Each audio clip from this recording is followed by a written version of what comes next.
आपके नज़दीक में अगर कोई शंकर का मंदिर हो और आपको बाबा ने अगर सामर्थ्यवान बनाया है तो प्रयास करना कि एक फुलेरा उस मंदिर में आप अपनी ओर से भी बंधवा सकते हैं। इसकी माला कहाँ चली?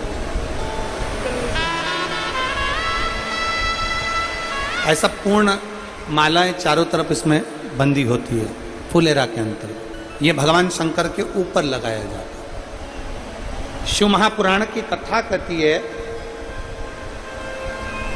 भगवान देवादिदेव महादेव का चरित्र कथा है, शिव तत्व कथा है कि मनुष्य की देह में, मानव के शरीर में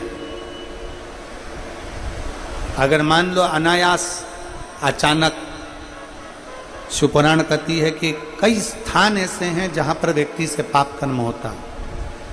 झाड़ू लगाते समय छोटे छोटे जीव मर जाते हैं, उसका पाप माथे चढ़ जाता है। अग्नि जलाते समय पतंगे जल जाते हैं, उसका पाप माथे चढ़ जाता है।